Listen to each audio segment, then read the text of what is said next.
तो जैसे कि लास्ट एपिसोड के अंदर हमने देखा था, जो शू फैंग होता है वो जिया किंग के मास्टर से बोलता है कि तुम्हें इस बारे में चिंता करने की कोई ज़रूरत नहीं है, क्योंकि होल मास्टर जो है वो अपने आप से सारी चीज़ों को संभाल लेंगे। और अब इतना बोलते के साथ ही जो शू फैंग होता है वो अटैक कर जो जिया किंग का मास्टर होता है उसकी गर्दन को काट कर उसे वहीं पर ही जान से मार देता है। और उसे मारने के बाद में अब जो शू फैंग होता है वो उसकी कटी हुई गर्दन जो होती है उसे अपने पास में रख लेता है। और उसके बाद में अब जो शू फैंग होता है वो जो शियू होती है उसे भी उठा लेता है। और तभी हम देखते हैं कि जो शियू होती है वो भी होश में आने लगती है। और जैसे ही वो खुद को शू फैंग की गोद में देखती है तो वो शू फैंग को देखते हुए पूछती है कि तुम कौन हो।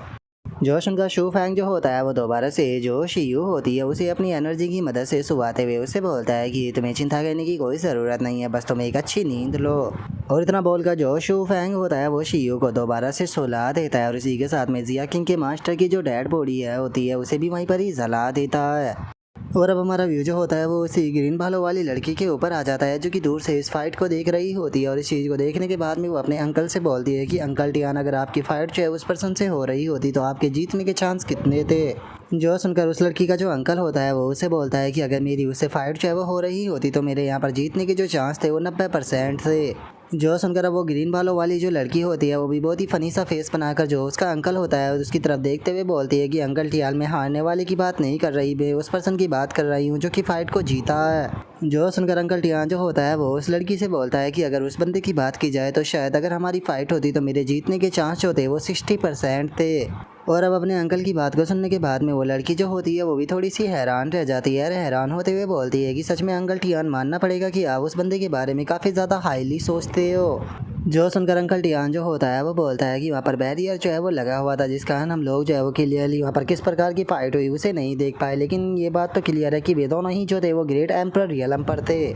लेकिन उसके बाद भी जो वो हैंडसम सा लड़का था उसने वहाँ पर दूसरे पर्सन को बहुत ही आसानी से जो है वो हरा दिया, वो भी इतने कम टाइम में। जिसका मतलब ये साफ है कि ग्रेट एम्परर रियलम पर होने के बाद भी उसकी जो स्ट्रेंथ है वो सच में काफ़ी ज़्यादा है। इसी कारण वो इस फाइट को बहुत ही आसानी से जीत गया, क्योंकि तुम देख सकती हो कि उसकी बॉडी के ऊपर तुम्हें कोई भी इंजरी नज़र नहीं आएगी। और अब इस चीज़ को सुनते के साथ ही वो ग्रीन बालों वाली लड़की जो होती है वो भी जो शू फैंग होता है उसकी तरफ देखने लगती है। और शू फैंग की तरफ देखने के बाद में वो बोलती है, पता नहीं क्यों, लेकिन अगर इस पर्सन को आप थोड़ा अगर गौर से देखोगे तो ये पर्सन जो है वो आपको कुछ जो युवान की आई है जियांग फैमिली का उसकी तरह लगेगा। और अब उसके इतना बोलते के साथ ही हमारा व्यू जो होता है वो जिया फैमिली के अंदर आ जाता है, जहाँ पर कि जो जिया यिन होता है वो शी युआन से बोलता है कि कज़न, क्या आप इस तरह से नीचे जा रही हो, क्या आप आगे फाइट नहीं करोगी। जोश उनका जो शी युआन होती है वो उससे बोलती है कि नहीं, मैं केवल एक ही फाइट जो है वो करने के लिए आई थी, अब मुझे आगे कंटिन्यू फाइट जो है वो नहीं करनी। और इतना बोलकर अब शी युआन जो होती है वहाँ से चली जाती है, जिसे देखने के बाद में जो शी युआन का ग्रैंडफादर होता है वो बोलता है कि सच में इस लड़की की स्ट्रेंथ काफ़ी टेरिफाइंग है। और उनके इतना बोलते के साथ ही जो शी युआन होती है वो दोबारा से अपनी टेबल के पास में आ जाती है, जहाँ पर कि जियावजी जो होती है वो अपनी मदर की तारीफ़ करते हुए बोलती है कि मदर, सच में आप तो बहुत ज़्यादा अमेजिंग हो।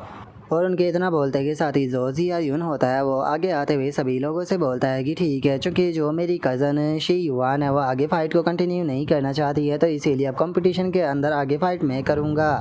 और मैं यहाँ पर आज जो चैलेंज है वो यहाँ पर जो यंग टैलेंटेड मैन है उसे करने वाला हूँ, जिसने कि हमें अपनी सुपर एल्केमी की स्किल जो है वो दिखाई है, लेकिन हम में से कोई भी उसकी कल्टीवेशन के बारे में जो है वो नहीं जानता। और इतना बोलकर अब जो जिया युन होता है वो ली टियान को चैलेंज करते हुए उसे बोलता है कि कज़न इन लो, क्या आप मेरी फाइट के जो चैलेंज है उसे एक्सेप्ट करना चाहोगे। जो सुनते के साथ ही ली टियान जो होता है वो भी अपनी टेबल से खड़ा हो जाता है। खड़ा होते हुए जो जिया युन होता है उसे बोलता है कि चलो ठीक है, जब तुम चीज़ें मेरे लिए यहाँ पर डिफ़िकल्ट जो है वो कर रहे हो तो मैं तुम्हारे साथ में खेलना ज़रूर चाहूँगा। और अब इतना बोलते के साथ ही जो ली टियान होता है वो अरीना के पास में आ जाता है। अरीना के पास में आते हुए उसे बोलता है कि हम लोग फाइट तो कर रहे हैं, लेकिन फाइट से पहले मैं तुम्हें एडवाइस देना चाहूँगा कि अपनी जो ट्रू एनर्जी है उसका ज़्यादा इस्तेमाल मत करना। जो सुनते के साथ ही जिया युन जो होता है वो हंसते हुए बोलता है कि ठीक है कज़न इन लो, यहाँ पर एडवाइस के लिए बहुत बहुत शुक्रिया। और इतना बोलने के बाद में वो अपने मन में सोचता है कि तुम्हारे पास में जो है वंडरफाइंग मेडिसिन है, मैं उसे ज़रूर लेकर रहूँगा। और इससे अलग वैसे भी तुम्हारे मेरिडियन जो है वो जल्दी ही उन्हें मैं क्रिपल जो है वो करने वाला हूँ, तो इसीलिए तुम्हें मेरी चिंता करने की कोई ज़रूरत नहीं। और अब इतना सोचते के साथ ही जो जिया युन होता है वो सीधे जो ली टियान होता है उसके ऊपर अटैक को कर देता है। ली टियान के ऊपर अटैक को करते हुए बोलता है कि ठीक है, तो फाइट के लिए तैयार हो जाओ। और अब उसके इतना बोलते के साथ ही जो ली टियान होता है वो अपनी केवल एक फिंगर से ही जो उसकी स्वॉर्ड होती है उसे रोक देता है और उसकी स्वॉर्ड को रोकने के साथ में ही ली टियान जो होता है वो उसे उठाकर पीछे की तरफ फेंक देता है, जिसका उसकी स्वॉर्ड भी उसके हाथ से छूट जाती है। और ख़ुद को इस तरह से पीछे धकेलता हुआ देखने के बाद में खुद जो जिया यून होता है वो भी काफ़ी ज़्यादा हैरान जो है वो रह जाता है। हैरान होते हुए बोलता है कि आखिर ऐसा पॉसिबल भी कैसे है। और अब इतना बोलकर जो जिया यून होता है वो हंसते हुए जो ली टियान होता है उसे बोलता है कि कज़न इन लो, सच में मानना पड़ेगा कि आप अपनी स्ट्रेंथ को छुपाने में काफ़ी अच्छे हो, क्योंकि जो मेरा अटैक था वो बहुत पावरफुल था लेकिन उसे इतनी आसानी से आपने रोक लिया, जिसका मतलब ये साफ है कि आपकी जो कल्टीवेशन है वो कम से कम मर्क्यूरी से रियलम पर जो है वो होनी चाहिए। और अब उसकी इस बात को सुनते के साथ ही वहाँ पर बैठे हुए जो लोग होते हैं वो भी बहुत ज़्यादा हैरान जो है वो रह जाते हैं। और उनमें से एक बंदा हैरान होते हुए बोलता है कि ये बंदा जो है वो एल्केमी के अंदर इतना ज़्यादा टैलेंटेड है लेकिन इसकी कल्टीवेशन मर्क्यूरी रियलम पर भी जा चुकी है, सच में ये बंदा तो एक जीनियस है। जो सुनकर एक और बंदा हैरान होते हुए बोलता है कि मैं इतना ज़्यादा ओल्ड हो चुका हूँ लेकिन उसके बाद में मैं केवल लॉर्ड रियलम तक ही पहुँचा हूँ, लेकिन ये बंदा ज़रा देखो इतनी यंग एज में होने के बाद भी यहाँ पर मर्क्यूरी रियलम पर पहुँच गया। और उनके इतना बोलते के साथ ही जो जिया यून होता है वो अपने मन में सोचता है कि ली टियान, मैंने नहीं सोचा था कि तुम इतने ज़्यादा पावरफुल जो है वो निकलोगे, लेकिन इस चीज़ से कोई भी फ़र्क जो है वो नहीं पड़ता क्योंकि वैसे भी तुम मेरे हाथों से यहाँ पर हारने वाले हो। इसका मतलब है मैंने इसकी बॉडी के अंदर अपनी जोट्रो की एनर्जी को डाला था। मेरा फैसला जो है वो बिल्कुल भी गलत नहीं था क्योंकि अभी ये चीज़ जो है वो यहाँ पर मेरा ट्रम्प कार्ड जो है वो बनने वाली है। इस बास्टर्ड ने यहाँ पर जो मेरी जिया फैमिली है उससे बहुत ही ज़्यादा ह्यूमिलेट जो है वो किया है, तो आज इस चीज़ का बदला जो है मैं इसे लेकर रहूँगा। और इतना सोच कर वो अपने अटैक को बनाते हुए ली टियान से बोलता है कि कज़न इन लो, तैयार हो जाओ, मेरा अटैक ये काफ़ी पावरफुल होने वाला है। और अब इतना बोलकर जिया यून जो होता है वो अपनी पाम अटैक को बनाकर सीधे जो ली टियान होता है आकर उसे मार देता है, लेकिन उसके अटैक से जो ली टियान होता है उसे कुछ भी नहीं होता। और अब इस चीज़ को देखने के बाद में खुद जो जिया यून होता है वो भी काफ़ी ज़्यादा हैरान जो है वो रह जाता है। हैरान होते हुए अपने मन में सोचता है कि आखिर ये क्या हो रहा है, मैंने अपनी पूरी स्ट्रेंथ को लगा दिया लेकिन उसके बाद भी यहाँ पर कोई भी रिएक्शन जो है वो क्यों नहीं हो रहा। लगता है कि मुझे अपनी जो ब्लड क्यू आई है उसे एक्टिवेट जो है वो करना पड़ेगा ताकि मैं इसके मेरिडियन जो है वो डिस्ट्रॉय कर सकूँ। और इतना सोचकर अब जो जिया यून होता है वो ली टियान के मेरिडियनों को डिस्ट्रॉय करने की कोशिश करता है, लेकिन जैसे ही जिया यून ऐसा करने की कोशिश करता है तो अचानक से ही हम देखते हैं कि जो जिया यून होता है उसके ही मुँह से ब्लीडिंग शुरू हो जाती है। और इस चीज़ को देखने के बाद में वहाँ पर खड़े हुए जो बंदे होते हैं उन्हें भी कुछ समझ में नहीं आता और एक बंदा बोलता है कि आखिर ये क्या हो रहा है। यहाँ पर जो जिया यून है उसने इस पर्सन के ऊपर अटैक किया था लेकिन इसके ही उल्टा मुंह से ब्लड क्यों निकलने लगा।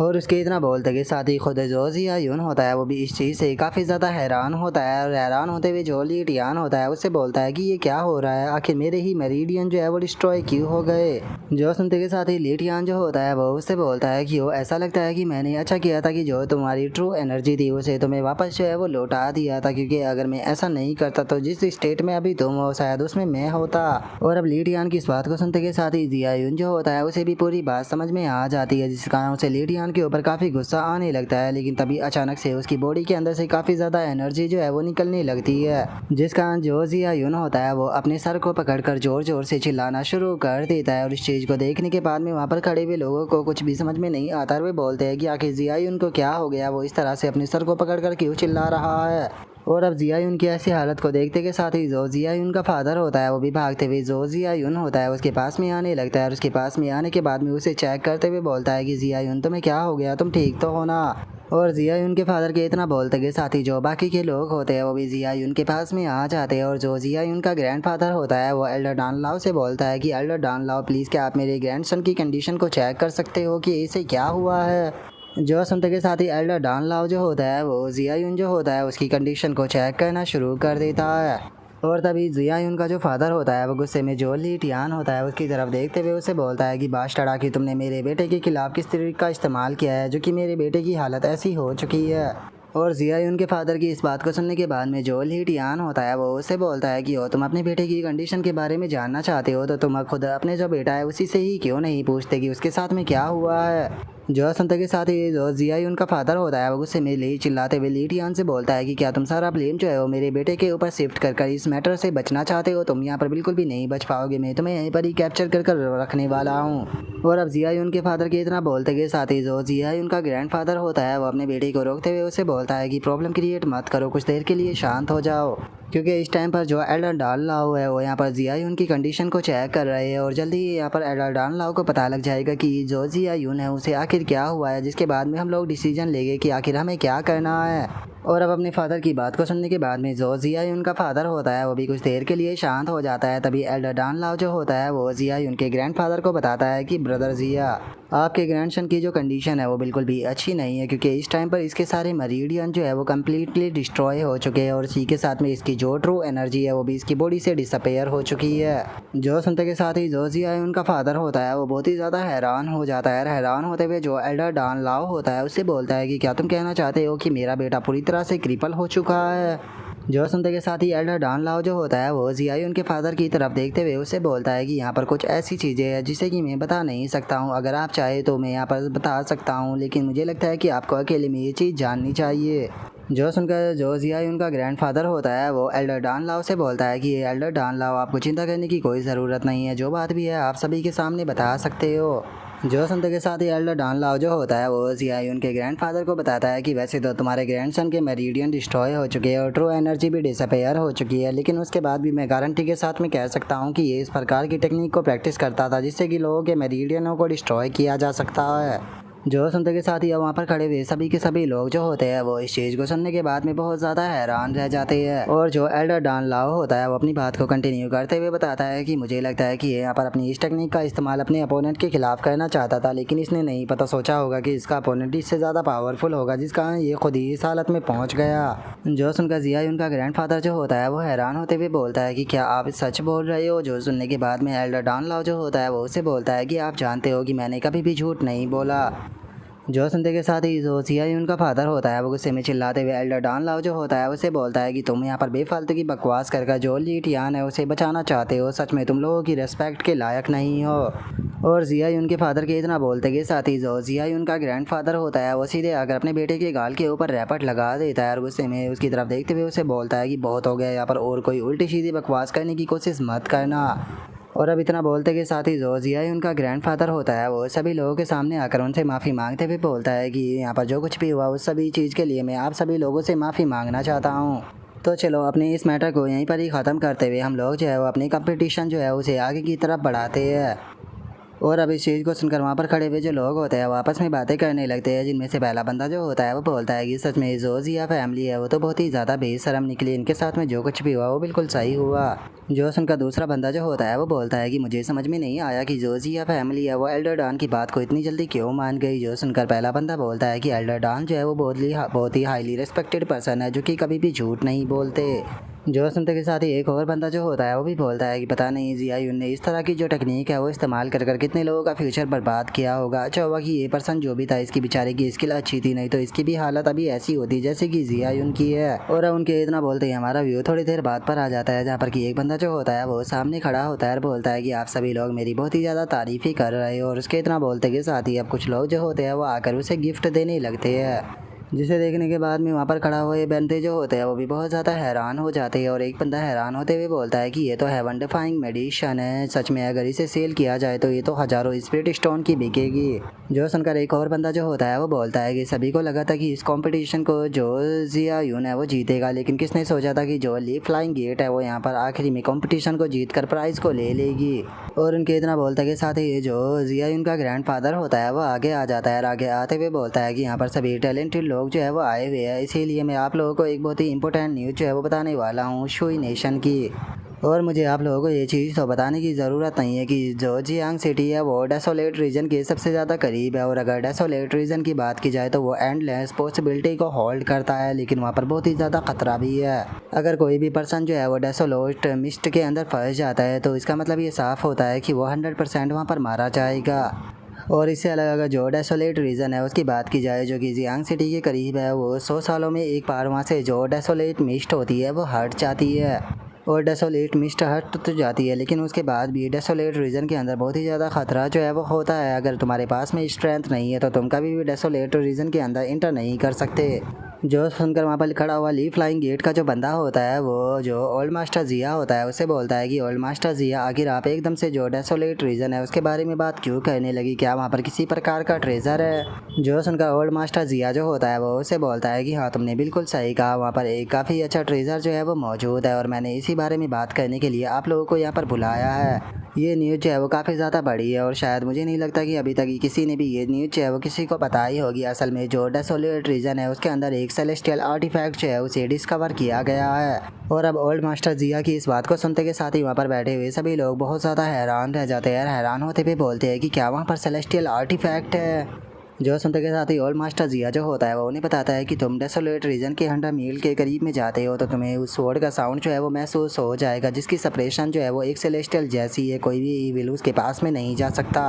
इसीलिए मुझे लगता है कि वो स्वॉर्ड जो है वो कोई नॉर्मल स्वॉर्ड नहीं है बल्कि वो एक सेलेस्टियल आर्टिफैक्ट है और उसका ग्रेड जो है वो कम से कम 7 या फिर 8 होना चाहिए। और अब 7th ग्रेड के सेलेस्टियल आर्टिफैक्ट का नाम सुनते के साथ ही सभी लोग और भी ज़्यादा हैरान रह जाते हैं। हैरान होते हुए बोलते हैं कि क्या 7th ग्रेड का सेलेस्टियल आर्टिफैक्ट, इस आर्टिफैक्ट की पावर इतनी ज़्यादा है कि पूरे के पूरे नेशन की किस्मत को बदल सकता है। जो सुनकर एक और बंदा जो होता है वो बोलता है कि अगर ये सेलेस्टियल आर्टिफैक्ट जो है वो मेरे हाथों में आ जाता है तो मैं इतना ज़्यादा पावरफुल हो जाऊँगा कि कोई भी मुझे चैलेंज जो है वो नहीं कर पाएगा। और उनके इतना बोलते के साथ ही ओल्ड मास्टर जिया जो होता है वो सभी लोगों से बोलता है कि मैंने अपने बर्थडे पर इस बार सभी लोगों को इसीलिए इनवाइट किया है ताकि सभी कल्टीवेटरों के साथ में वहाँ पर जाया जा सके, क्योंकि हमें हर हाल में इस सेलेस्टियल आर्टिफैक्ट को प्राप्त करना है ताकि हम अपने जो शुई नेशन है उसकी पावर को बढ़ा सके। जो सुनते के साथ ही सभी के सभी लोग जो होते हैं वो पूरे जोश में आ जाते हैं और जोश में आकर चिल्लाते हुए बोलते हैं कि आपने बिल्कुल सही कहा, हम लोग जो है अपने शुई नेशन की पावर जो है वो बूस्ट करेंगे। जो सुनकर ली फ्लाइंग गेट का जो बंदा होता है वो हंसते हुए बोलता है कि लेकिन ओल्ड मास्टर जिया जो सेलेस्टियल आर्टिफैक्ट है वो एक है और यहाँ पर इतने सारे लोग हैं तो आप जो सेलेस्टियल आर्टिफैक्ट है उसे किस प्रकार बांटोगे।